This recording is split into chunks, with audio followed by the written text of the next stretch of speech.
Shalom, shalom. Na kusalimu katika jina la Yesu Kristo. Ni wakati mwingine mzuri ambao tunakwenda kujibu maswali ya wasikilizaji wetu. Ikiwa ni tarehe 1 ya mwezi wa 4. Tunamshukuru Mungu kwa kuanza mwezi huu wa 4 kwa neema yake. Swali la kwanza, naanza na swali la ndugu anaitwa Elisha Mgawe. Yeye ameuliza kutoka kitabu cha Zaburi 68 ule mstari wa 11 ambao unasema, Bwana analitoa neno, wanawake watangazao habari ni jeshi kubwa. Na anasema, mbona mimi ninapoyosoma sioni kwamba Biblia inataja mwanamke kama jenda, kama jinsia ya kike?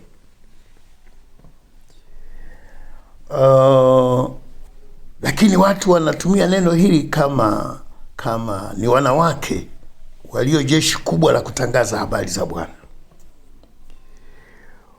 Ukilinganisha maandiko na tafsiri mbalimbali, kweli katika Kiswahili kinasema ni wanawake, ule mstari wa 11. Lakini ukisoma tafsiri nyingi sana hazimzungumzi mwanamke katika ule mstari wa 11. Linasema kundi kubwa, linasema jeshi kubwa. Na watu wanapokuja kuchukua kama ni mwanamke, ukienda mstari wa 12 unasema wafalme wa majeshi wanakimbia na mwanamke akae nyumbani agawa nyara. Kwenye Biblia ya Kiingereza ya King James haijatamka mwanamke, lakini imetumia neno she kuonyesha kama ni jinsia ya kike. Katika mstari wa 12 hajamsema mwanamke, lakini ametumia neno she, nauni ya Kiingereza inayoonyesha kwamba inamsemea mwanamke kwa neno hilo she. Hiyo ndio imewafanya watu waweze kuchukua neno hilo, kama ni mwanamke, ndipo ilipoanzia. Lakini ule mstari wa 11 wenyewe hauzungumzia habari ya jinsia ya kike. Wanachukua kutokea maelezo ya mstari wa 12. Nimefuatilia tafsiri nyingi zinamuonyesha mwanamke kuanzia mstari wa 12 kutokana na neno she.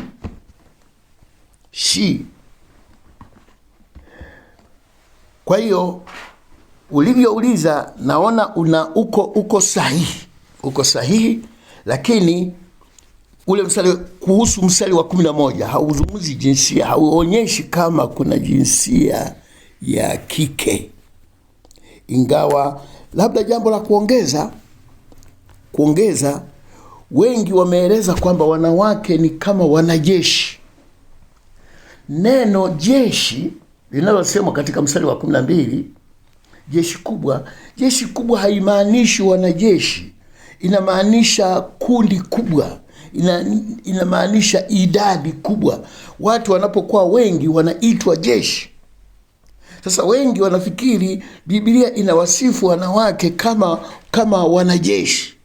Ni tafsiri ambazo zimeleta ukinzani sana katika Biblia. Kwa hiyo wanasema Biblia inasema sisi ni wanajeshi, sisi tukae kama kijeshi. Hata nimepata kuona wengine wameigiza, wanaimba wimbo kama Biblia inasema sisi wanajeshi, wanaigiza kama wanajeshi, wanavaa hata sare za kijeshi. Jeshi kubwa maana yake idadi kubwa, watu wengi. Kwenye mstari ule wa 12 anaposema mwanamke akae nyumbani, kwenye lugha ya Kiingereza imetumia she, hajasema mwanamke. Ndipo walipolichukua kwamba wanaosemwa hapa ni wanawake. Ni swali lako ndugu Elisha Mgawe. Swali lingine linatoka kwa ndugu Alphonse Paul wa Dar es Salaam. Yeye anasema ikiwa wachawi hawatendi kazi mpaka wawe katika ulimwengu wa giza, kwa nini sisi tunashindwa kufanya mambo yetu katika ulimwengu wa kiroho wa kibibilia? Kwa elimu ya kibibilia inatufundishaje kuhusu kufanya mambo katika ulimwengu mwingine? Ndivyo ilivyo. Nimepata kufundisha huko nyuma, nimefundisha sana tena mara nyingi kwamba huwezi kumuona Mungu, huwezi kufanya mambo ya Mungu katika mwili.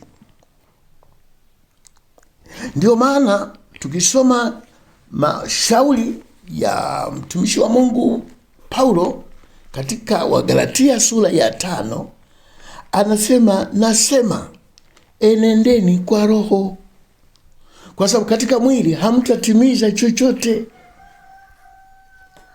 Ukitaka kumuona Mungu unaingia katika roho. Ukitaka kuona mambo ya Mungu ingia katika roho.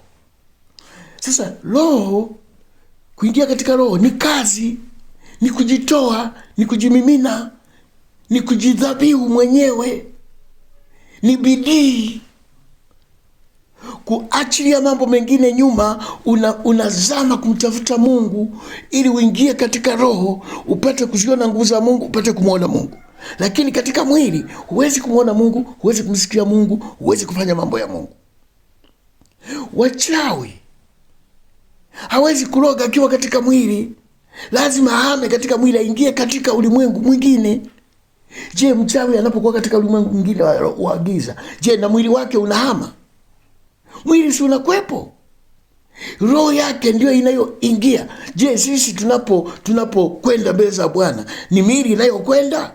Je, si roho? Wachawi wanakwenda mpaka mikoani, wanakwenda mpaka nchi za nje, lakini mwili wake unaondoka? Si mwili unakuwepo? Ndivyo ilivyo. Ikiwa wachawi wanafanya juhudi kuzama katika nguvu zao za giza, ulimwengu wa giza, ili watekeleze mambo yao, kanisa wa Kristo wanahitaji kuwa na bidii kumtafuta Mungu, kuishi maisha ya kiroho, kuzama katika roho. Hatuzami tu kirahisi. Kuna kazi, kuna juhudi, kuna kujidhabihu ili uishi maisha ya kiroho, ili tuweze kuonana na Mungu, ili tutende mambo ya Mungu kibibilia kama ndugu yetu Alphonse Paul alivyosema.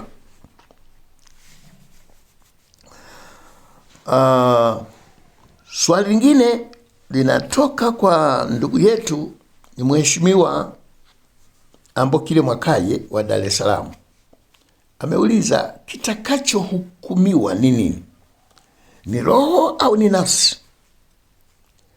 Kulikuwa na mjadala, watu wengine wamejaribu kutoa komenti zao kwenye grupu kwamba ni roho, wengine ni nafsi.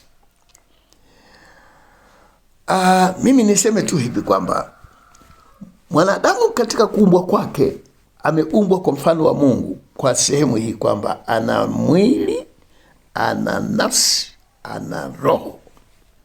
Mwili, nafsi na roho. Nafsi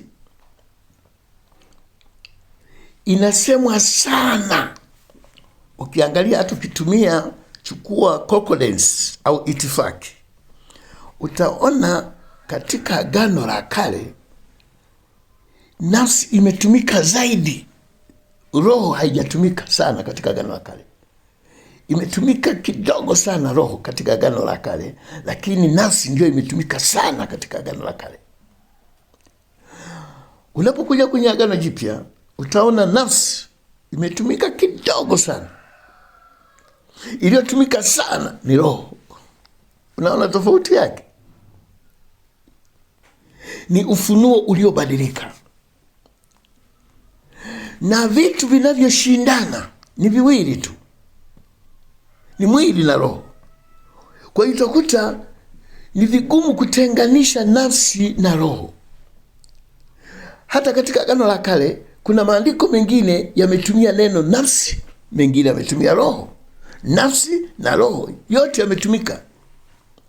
Unakuta mahali pa roho pametumika nafsi, mahali pa nafsi pametumika roho. Katika Agano la Kale imetumika vyote, kama kwa kubadilika. Lakini unapokuja katika Agano Jipya utaona nafsi imetumika kidogo sana. Linalotumika neno zaidi ni roho. Kwa hiyo ni vigumu kutenganisha nafsi na roho, kwamba ni nini kitahukumiwa. Ukisema nafsi ya mtu itahukumiwa, ni sawa, wala haina makosa. Lakini neno linalotumika kibiblia katika Agano Jipya ni roho, ndio itakayohukumiwa. Kwa sababu gani? Kuna maandiko mengi sana yanayoonyesha kutokana na matumizi haya. Kwa mfano, Yesu mwenyewe katika maombi ya bustani anasema, roho yangu iradhi, mwili ndio dhaifu. Kuna vitu viwili vinavyoshindana, ni mwili na nafsi na roho. Nafsi imekaa pembeni, ni mwili na roho. Lakini unaposema roho na nafsi, maandiko mengine ndio utakuta inachanganya nafsi na roho. Lakini katika Agano Jipya vinaonekana vitu viwili, vita ni katika viwili, nafsi na roho. Na kitakacho kwenda meza ya Mungu ni roho. Anaomba msalabani, Yesu anasema, Bwana chukua roho yangu. Ukisoma maandiko mengi, kwa mfano Elia, Biblia inasema, maandiko yanasema Elia amekuja kwa roho. Yohana Mbatizaji amekuja kwa roho ya Elia. Kwa hiyo kilichokuja sio nafsi, kilichokuja ni roho. Elia Yohana alikuwa ni roho ya Elia, haisemi nafsi ya Elia. Unaweza kuona mifano kama hiyo.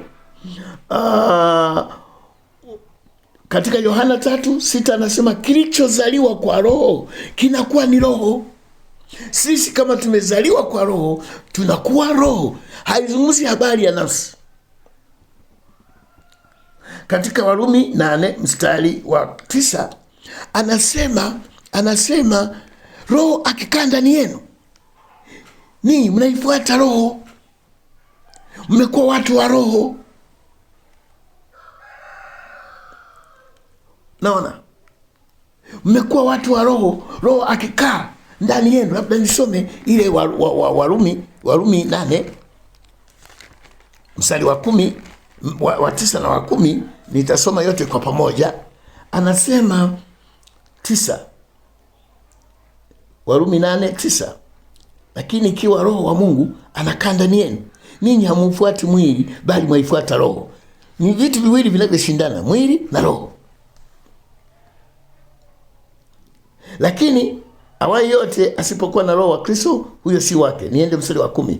Na Kristo akiwa ndani yenu, mwili wenu umekufa kwa sababu ya dhambi, bali roho yenu i hai. Mwili na roho, mwili na roho. Sasa kitakachobaki ni nini? Kitakachobaki ni roho. Katika Wagalatia sura ya 5, Wagalatia sura ya 5 mstari wa 7, mstari wa 16, basi nasema enendeni kwa roho, wala hamtazitimiza kamwe tamaa za mwili. Kwa sababu mwili hutamani ukishindana na roho, na roho ikishindana na mwili. Kwa maana hizi zimepingana. Hizi ngapi? Mbili. Zinapingana mbili. Kwa hiyo ukisema nafsi ni sawa, haijakosewa. Lakini kinachojulikana kwenye Agano Jipya ni roho. Ukisoma katika kitabu cha Ufunuo sura ya 20, ukisoma Ufunuo sura ya 20, Yohana anaona roho za wale waliokufa. Mstari wa 4, sura ya 20 mstari wa 4, roho za wale waliokufa ndizo zinatawala na Bwana. Hasemi nafsi. Roho zilizokufa za waliokufa akaziona zikitawala pamoja na Bwana. Ni kwamba ni mabadiliko, kama nilivyosema, Ukisoma Agano la Kale utaona nafsi imetumika sana, roho imetumika kidogo, lakini sisi tumekuja katika Agano Jipya, roho ndio inayotumika zaidi, nafsi haitumiki. Kwa hiyo tunaposema roho itahukumiwa, hata Agano la Kale linazungumza mambo roho, lakini kwa uchache zaidi kuliko nafsi. Kwa hiyo nafsi, ukisoma kitabu cha Waefeso, Biblia inasema vita vyetu ni katika ulimwengu wa roho, ambao kwa Kiingereza ni kama heavenly places. Heavenly places ni eneo la mbingu. Vita vyetu ni katika roho, tunapigana katika roho. Roho ndio inayo na anasema roho ndio inayotenda dhambi. Katika maandiko mengine ya Agano la Kale, roho inayotenda dhambi. Lakini unaposema nafsi inatenda dhambi, haijakosewa, ni kutokana tu na matumizi yalivyo katika Biblia. Ni vigumu sana kutofautisha, kutenganisha roho na nafsi kimatumizi. Ingawa mwanadamu ana vitu viwili kweli, ana mwili, ana nafsi, ana roho. Lakini tunapokuja katika matumizi, kutenganisha nafsi na roho, unaona ni kitu kimoja. Mahali pa roho utaona Biblia inatumiza nafsi, mahali pa unafikiri angetumia nafsi, unaona ametumia roho. Kwa hiyo tunapokuja sasa kwa hitimisho, ni nini kitakachohukumiwa? Ni roho. Kwa kuwa tulipozaliwa tumefanyika kuwa roho. Ndivyo maandiko yanavyotuonyesha. Kwa swali hilo, ni nini kitakachohukumiwa, ni roho au nafsi? Swali la ndugu yetu lingine ni kutoka kwa Lucas Kiswiza wa Simiyu. Yeye ameuliza, katika huduma 5, ni nani katika hao aliyepewa mamlaka ya kubatiza? Aliyepewa mamlaka ya kubatiza ni nani? Biblia haijazungumza kwamba ni nani anapewa mamlaka ya kubatiza. Hata Yesu hakusema. Yesu aliwaagiza mitume, mtawabatiza watu. Hakusema nani na nani wabatize. Lakini tunaporudi katika zile huduma 5 unavyosema, tunaangalia ni huduma ipi inayohusika na watu na kusanyiko la watu la mahali pamoja. Ni huduma ya mchungaji. Mchungaji ndiye mlezi, ndiye mlishaji, ndiye mnyweshaji, ndiye mchungaji. Kuchunga maana yake nini? Ndiye anayekaa na watu. Tunaona hata mafundisho katika Biblia, maagizo mengi yanaenda kwa mchungaji. Kwa nini yanaenda sana kwa mchungaji? Hata nyaraka na mafundisho katika nyaraka za Paulo yanaenda kwa wachungaji kama akina Timotheo, akina Tito, kwa sababu hao ndio wanaoshughulika na watu. Lakini mtume pia aliweza kubatiza. Kwa sababu gani? Mtume ni nani? Mtume anashughulika na watu. Mtume anaondoka mahali, anakwenda mahali kusiko na kazi, kusiko na huduma. Anakwenda kuhubiri huko, anakwenda kufundisha kazi huko, anakwenda kuanzisha huduma huko. Watu wanaokoka mikononi mwake. Atabatiza nani? Atabatiza yeye. Atabatiza yeye. Kwa sababu hawezi kwenda huko akawacha watu.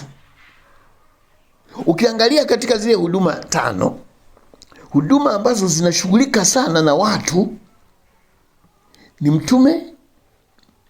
Sio hawa mitume wa leo. Hawa mitume wa leo ni utapeli. Ndugu yangu, nataka kukwambie, usije ninapozungumza habari ya mitume wa kibiblia, sio hawa mitume wa leo tunaowaona hawa leo. Sio kweli. Kwa sababu ukienda kibiblia, Biblia inaeleza mtume hawezi kuwa mahali. Kwa mfano, mimi niko hapa Mbeya. Mtu anajitokeza hapa, niko hapa Uyole. Pana makanisa chungu nzima.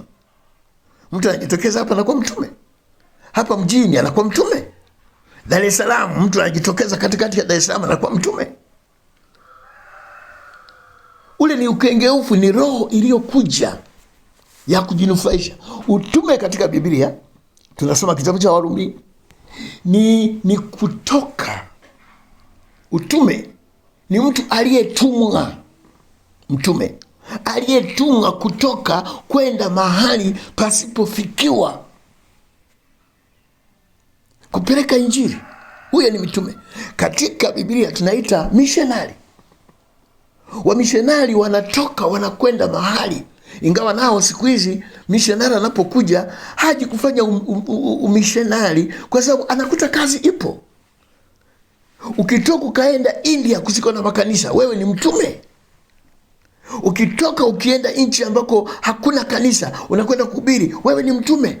Lakini utume wa leo sio huo, ni utume wa kijanja tu. Tunaposoma katika Biblia, huduma zilizoshughulika na watu ni mtume na mchungaji, ingawa Biblia haijasema nani nampa mamlaka. Lakini swala la kubariki wala kubatiza, hatukupewa sheria yoyote kwamba nani abatize. Kwa hali ilivyo, hata mwinjilisti anaweza kubatiza. Lakini anabatizaje mwinjilisti? Kwa sababu aliko kwenda kupeleka injili, hakuna mchungaji anayeshughulika na roho za watu. Kama yupo huyu mwinjilisti ambaye ni mtu wa kutembea, anaanzaje kubatiza? Lakini hatuoni kwamba mwinjilisti kibatiza atakuwa amefanya kosa. Inategemea na mazingira. Hakuna popote ambapo Biblia imeagiza atakayebatiza ni huyu. Mitume walipewa kazi ya kubatiza kwa sababu walikuwa wanakwenda kuhubiri na kubatiza. Kitabu cha Matendo yote mitume ndio walikuwa wanahubiri na kubatiza. Wanawaachia wachungaji wenye kuchunga hayo makanisa. Je, wanapochunga hayo makanisa, anayekuja kuokoka, anayekuja kumwamini Yesu, nani atambatiza? Wataitwa mitume waje wabatize? Hapana, ni mchungaji anaelea ndiye anabatiza. Lakini kazi ya walimu, kazi ya manabii, wanahusikaje na mambo haya? Hawahusiki. Ndivyo ilivyo. Kuna mambo ambayo Biblia haikuweka sheria, lakini hata kwa kutumia akili tu unaweza ukatambua ni nani anayetakiwa kubatiza.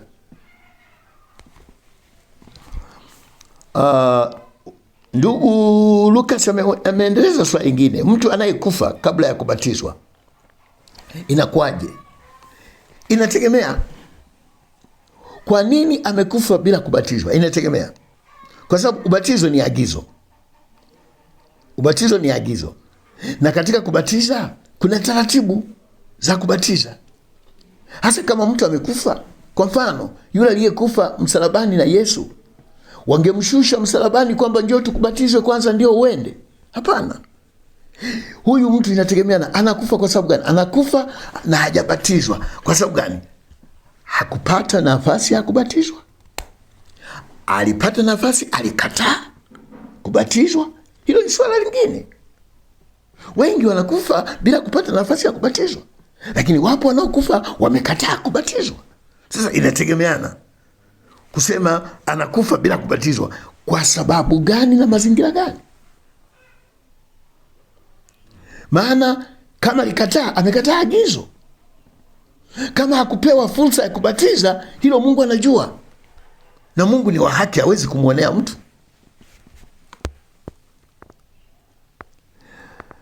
Meendeza swali lingine. Ubatizo wa maji, wa Roho na moto ni upi unaomsaidia muamini kuingia katika ufalme wa Mungu? Hakuna ambao tunaweza kusema huu ndio unaomsaidia mtu. Ubatizo wa maji ni agizo. Ubatizo wa Roho Mtakatifu ni ahadi. Sasa unadhaije ahadi wakati umekataa agizo? Unajua ipo shida ambayo tunaweza tukajitengenezea.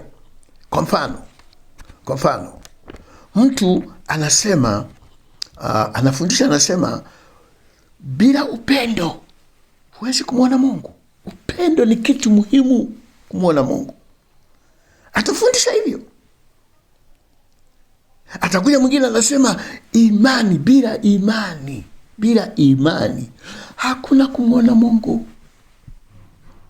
Atakuja mwingine atakwambia uaminifu. Bila uaminifu, ndugu zangu, hatuwezi kumwona Mungu. Anakuja mwingine anasema bila kutoa hakuna kumwona Mungu. Sasa utauliza, ni kipi kinachofanya nimwone Mungu? Ni kutoa, ni upendo, ni imani, ni uaminifu, ni nini? Mambo haya yanashirikiana. Umeambiwa utii. Biblia inasema mukizishika amri zangu, maagizo yangu, nitawabariki kwa sababu ya kushika maagizo. Tuna maagizo mangapi? Tuanze kuchambua kusema hiki ndicho cha muhimu kuliko hiki. Hatuwezi kusema hivyo. Yote haya yametolewa na Bwana. Zingine ni ahadi. Sasa unatafuta ahadi ya ubatizo wa Mtakatifu, unakataa maagizo ya kubatizwa, si unafanya nini? Sisi tumeamriwa kuzishika amri zake, kufuata maagizo yake, kushika yote. Kama ni upendo, tujitahidi katika upendo. Katika imani tunajitahidi, katika uaminifu tunajitahidi, katika kumtolea Bwana tunajitahidi. Sasa mtu akwambia bila hiki huwezi kumwona Mungu, na mwingine anasema hiki. Sasa utagawa kwamba kipi hasa nimwone Mungu? Niwe na imani au niwe na upendo? Ni kipi hasa katika hivi? Hamna, hatuwezi kusema hivyo. Mwanadamu umeokoka, unatakiwa kubatizwa kwa maji, unatakiwa kubatizwa kwa Roho Mtakatifu. Hili ndio neno la Mungu lilivyo. Swali lingine linatoka kwa ndugu Alphonse Paul. Ni la pili, yeye alikuwa ameuliza, alafu ameuliza mara ya pili. Yeye anasema, je, ni sahihi? Anauliza, je, ni sahihi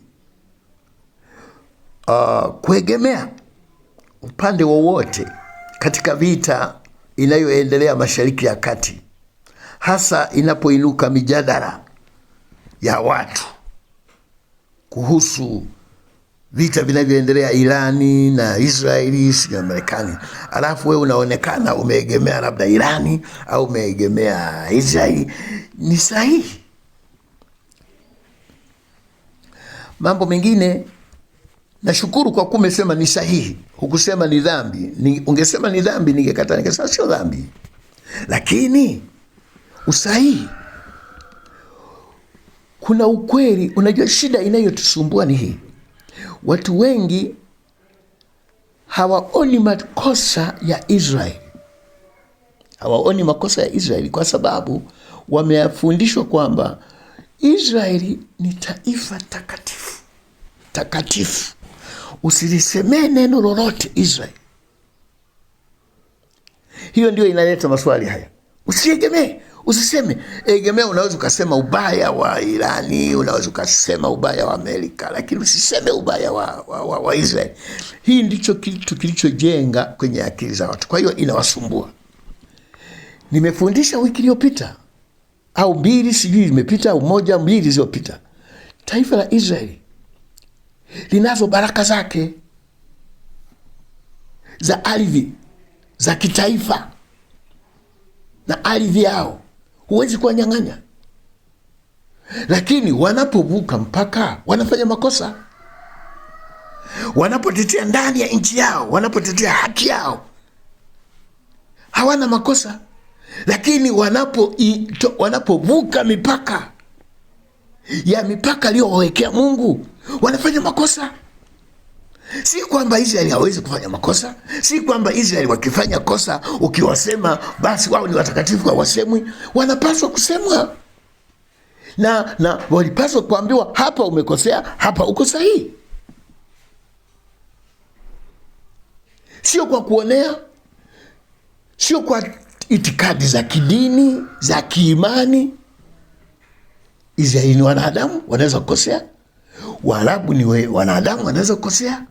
pale wanapofanya machafuko wa Irani au Waarabu kupigana Israeli kwa sababu ni taifa si ni watu wa Mungu, wanafanya makosa. Na wanapochokoza katika yale ambayo Mungu aliwaahidi. Kwa mfano, Mungu aliwaahidi ardhi, mipaka yenu ni hii ni hii ni hii ni hii. Wanapoingilia kunyang'anya mipaka ambayo walipewa na Mungu, Mungu hawezi kuachilia. Lakini wanapolalamika juu ya haki zao, wale Waarabu, wale wa Palestina, wanapolalamikia juu ya haki zao ambazo wameonewa na Israeli, wana haki. Sasa kuna vitu vinatuchanganya tu. Usiseme utatenda dhambi. Ni kwa sababu tumejenga dhana hizo za kwamba usiwaseme Israeli, wale ni taifa la Mungu. Nilisema taifa la Mungu. Israeli walikuwa taifa la Mungu, walikuwa sio taifa la Mungu. Na kwa sababu Mungu anatunza ahadi alizowapa, hawezi kuwanyang'anya. Ameendelea kuwa mwaminifu juu ya ahadi zake. Lakini mambo ya kiroho aliyowaahidi ya kiroho wameshindwa kumtii, hayapo kwao. Baraka za kiroho walizoahidiwa, kwa kuwa wamekataa kumwamini Yesu, hawana hizo baraka. Ni za kwetu. Lakini baraka za kimwili za kitaifa ni za kwao. Mungu hajawanyang'anya, kwa sababu Mungu hana kigeugeu. Naweza kujibu hivyo. Hilo ni swali la ndugu yangu Alphonse Po kutoka Dar es Salaam. Swali lingine linatoka kwa ndugu Barton Sanga wa Dar es Salaam. Yeye ameuliza hivi: je, watu wa nyakati za Yesu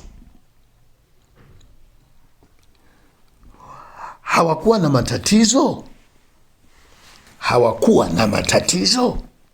Kama walikuwa nayo, mbona hatusikii wakihubiri kama vile mwaka wa kutoka ulipokwama, au injili ya kuibiwa nyota, au kuombea ardhi na kutabiria watu? Mbona mambo haya hatuyaoni? Je, watu hawa hawakuwa na matatizo?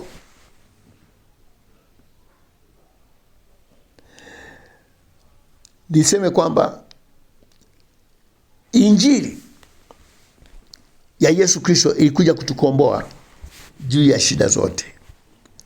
Tunapomwamini Yesu Kristo, tunaamini tunafunguliwa katika magonjwa, tunafunguliwa katika dhambi, tunamjua, tunajenga uhusiano naye.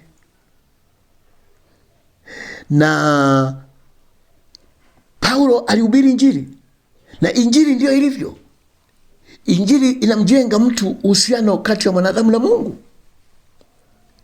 Haya mambo ya kutoka ulipokwama, mambo ya kurudisha nyota, mambo ya kuombea ardhi, kukomboa ardhi, hizi ni mbinu za Ibilisi.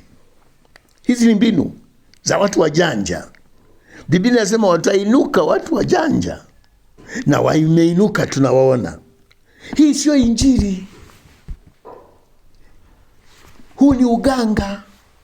Nimesema mara nyingi, narudia tena kwa jina la Bwana. Huu ni uganga, hii sio injili. Tutofautishe injili.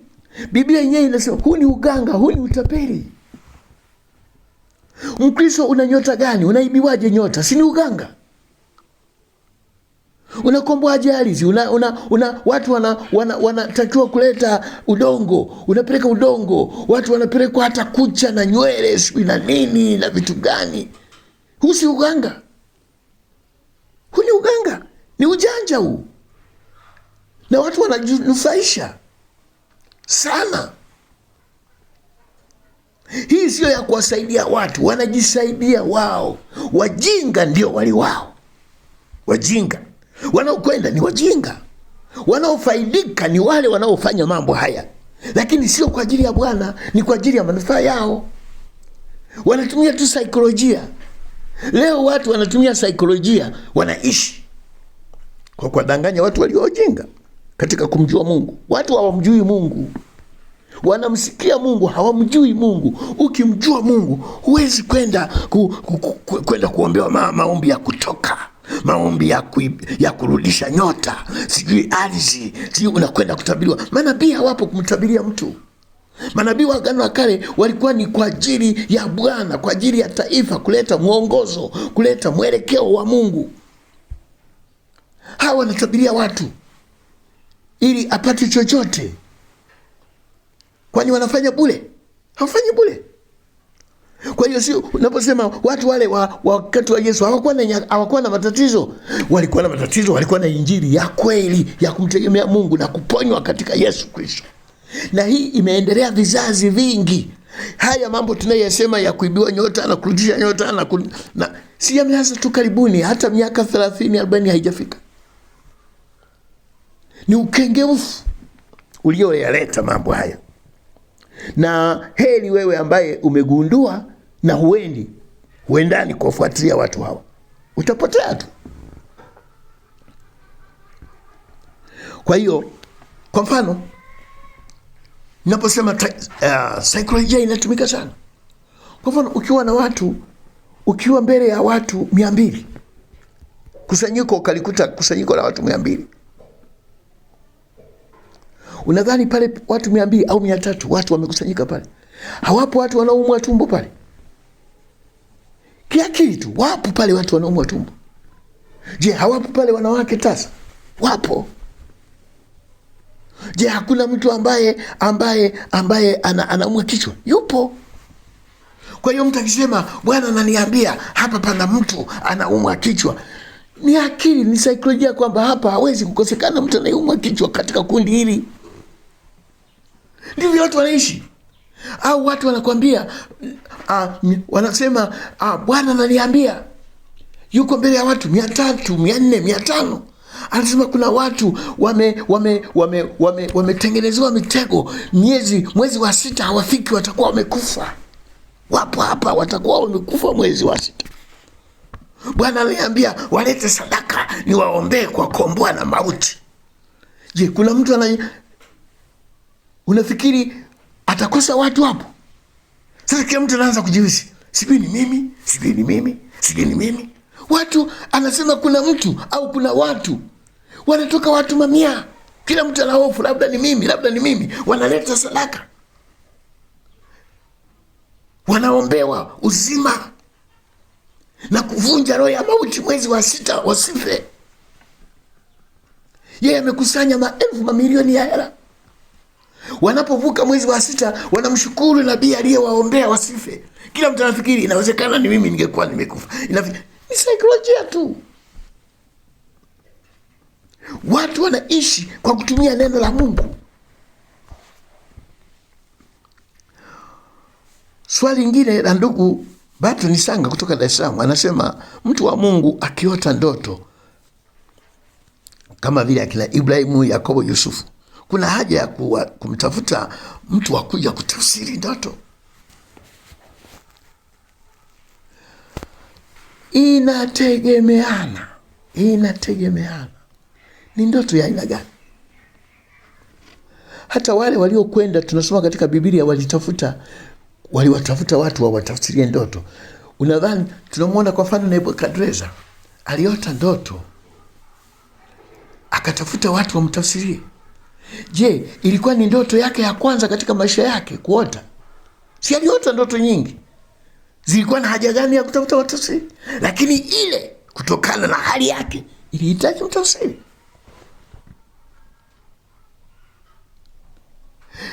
Tunamwona mfalme wa Misri, Farao, aliota ndoto akataka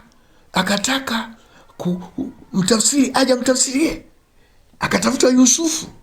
Je, yule mfalme Farao ilikuwa ni mara yake ya kwanza kuota ndoto? Si aliota mara nyingi. Lakini ile ilibidi kutokana na hali na uzito ulivyokuwa. Je, sisi hatuoti ndoto? Tunaota ndoto. Sasa inategemeana hiyo ndoto inayomtaka mkalimani ni ndoto ya namna gani. Leo watu wamejitokeza watu wa kutafsiri ndoto za ovyo kabisa. ndoto zisizo na maana yoyote. Watu wanaota wanapeleka kutafsiri, wanapeleka, na watu wamejitokeza huduma za kutafsiri ndoto, wala hazileti maana, wala hazina maana. Ukiota hivi manake ni hivi, ukiota hivi manake ni hivi, ukiota... zote hizo ni mbinu za kuishi.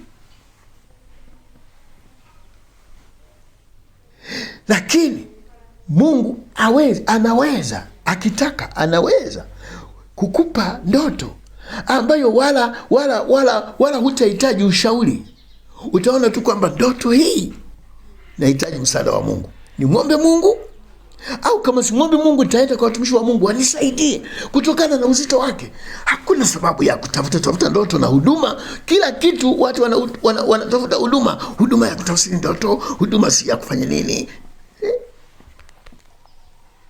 Mimi mwenyewe nimekuwa nikipokea watu wananipigia, nimeota ndoto. Nawaambia hizo ni ndoto za kawaida tu. Kama mwanadamu taota ndoto, muombe Mungu. Kama ni ya Mungu itaonekana, kama sio ya Mungu itaonekana. Tunatafutiza watu. Mtu anaota ndoto nyingi zisizo na maana. Unafahamu kwamba ndoto hata watu sio okoka wanaota, tena zinatimia. Anaota kitu kinatimia, lakini hamjui Mungu wala hajui kanisa. Anaota ndoto inatimia. Mungu atusaidie. Swali la mwisho amesema, je, huduma ya mtumishi kuwa na huduma ya kutenga siku ya kuonana na watu, kuingia ofisini mmoja baada ya mwingine, ikoje kibibilia?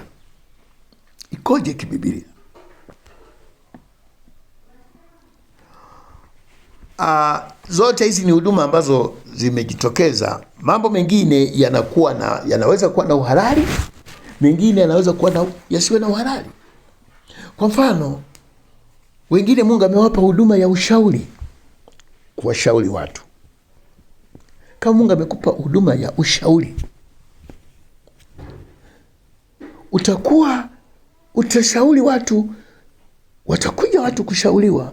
Watu wanahitaji ushauri, atakuja ofisini kwako. Watakuja mmoja baada ya mwingine.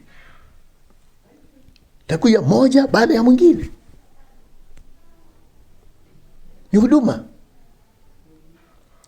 Lakini kutangaza kwamba ni siku ya watu kama hospitali msululu, huyu anakuja kuombewa, huyu anaomba ushauri, huyu anafanya hivi, mambo haya yote haya yameletwa na ukengeufu. Kwanza watu hawamjui Mungu, hawajui kuomba mpaka waombewe na mtu mwingine, hawajui kusoma Biblia mpaka wasaidiwe na mtu mwingine, hawajui kumwendea Mungu mpaka wepo. Na watu wamejiweka kwamba wao ndio wakusaidia kuwaombea watu, kuwapeleka mbele za Bwana, kuadhabihu mbele za Bwana, kutoa majibu yao. Kwa hiyo watu wameharibikiwa. Lazima waweke msururu, foleni ya kwenda kwa mtu na siku iliyopangwa kama kliniki, kwenda kwa mtu mmoja baada ya mwingine kuleta shida. Lakini watu hawa hawamjui Mungu. Watu wangemjua Mungu, na watu hawa wanaofanya hivyo hawawafundishi watu kumtegemea Mungu kamwe. Hawa watu wahudumu wa namna hii hawawafundishi watu kumtegemea Mungu. Wanawafundisha watu kuleta mahitaji yao kwao na sadaka na bahasha na kuweka msururu. Mtu anayemjua Mungu huwezi kuona ameweka msururu kwenda kwenye ofisi ya mtu. Sikatai kwenda kwa mchungaji, kwenda kwa mtumishi kwa shida mbalimbali, na kwenda kuomba ushauri, anisaidie, sio mbaya. Lakini kwa hali inavyoendelea, imesababishwa na watu kwamba watu wameshindwa kumjua Mungu, wanamjua mtu. Na hiyo siku iliyotangazwa ni siku maalum ya kufunguliwa. Kwa hiyo watu wanakwenda na hawaendi mikono mitupu.